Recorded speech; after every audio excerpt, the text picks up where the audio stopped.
بسم الله الرحمن الرحيم. سلام الله عليكم ورحمة الله تعالى وبركاته. داودياشينا كحرن channel kan Ismaaciil Caqiile official kusoo dhawaada barnaamijkeena maalmaha kahor waxaan idinkaga cudur daaranaynaa maqnaanshaha yaraa ee maalmahan idinkaga maqnaa ee barnaamijkan soo dhigin insha Allah tacaala cilada jira aawadeed barnaamijkeena ayaan si gaar ah u wadi doonaa inta aan ka helayno insha Allah tacaala waxyaabaha kale aan u baahannahay. maanta waxaan isleeyahay bal asxaabta maalmahan ay caajiseen bal la wada qisooyinkaagi maalinlaha ahaa ee mar waliba aad la wadaagi jirtay asxaabtaasi. fadlan walaal haddaad nagu cusub tahay oo hadda aad nagu soo biirayso fadlan subscribe saar channelka waa Ismaaciil Caqiile. barnaamijyada aan soo gudbanayna haddii aad ka heshaan dhammaantiinba like saara, haddaadan ka helinna unlike waad dhihi kartaan. sidoo kale ha ka iloobina in barnaamijyada aan idiin soo gelino aad share garaysaan. insha Allah tacaala maanta waxaan idinla wadaagi doonaa qiso cajaa'ibteeda wadata aan isleeyahay alla ilahe asxaabtaada haddii ay dhageystaan haka unbay ka oran doonaan wayna ka wada heli doonaan biidnillaahi alkariim. qisadaasi waa qiso nuxur aad u weyn xambaarsan aan ogahay insha Allahu tacaala in qof waliba uu ka heli doono. barnaamijkeena ayaan gudagalaynaa insha Allahu tacaala. qisada maanta aan idiin soo wada asxaabay waxay tahay qisadii asxaabul kahfi ama qoomkii ama asxaabtii godka. haddaba maxay ahaayeen dadkaasi ayaan ku falanqayn doonaa biidnillaahi albaari. dadkaasi ayaa waxay ahaayeen ama asxaabul kahfi waxay ahaayeen koox dhalinyaro ah ilaahay subxaanahu wa tacaala uu kaga hadlay qur'aankiisa gaar ahaan suuratul kahfi aayadda 18 ilaa aayadda 26. waxay ahaayeen dhalinyaro ilaahay subxaanahu wa tacaala uu qalbigooda ka buuxshay iimaan iyo sidoo kale ilaahay uu ku buuxiyay islaamnimada weyni ay ku weyn tahay. waxay ahaayeen kuwa ku noolaa tuuladaas oo ay ku noolaayeen qoom ama dad gaalo ah. qoomkaasi ayaa waxay ahaayeen kuwa caabudi jiray wax aan u qalmin in la caabuda.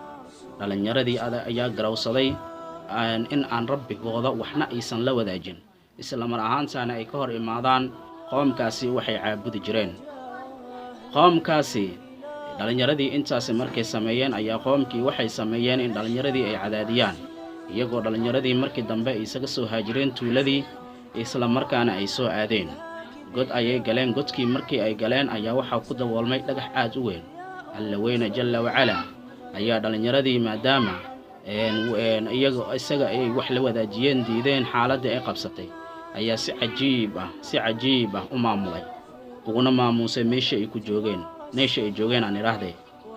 dhalinyaradii ayaa waxaa dhacday asxaabay in godkii markii dhagaxii uu ku daboolmay alle subxaanahu wa tacaala bini aadamku iftiin la'aan ma noolaan karee ay dhacday in iftiin marba qoraxda dhinac laga siiyo, taas oo muddo lagu qiyaaso 309 sano ay godkaasi ku noolaayeen dhalinyaradii.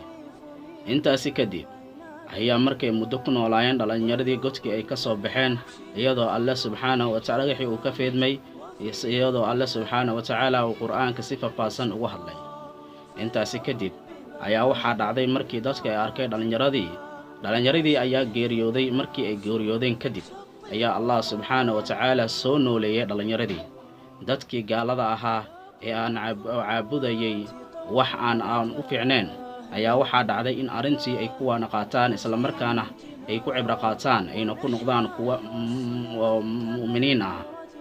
taas oo markii dambe sababtay waayo maxaa yeelay waxay ogaadeen Allah subxaanahu wa tacaala inuu yahay mid wax waliba abuura, isla markaana wax walba isaga uu abuurayo.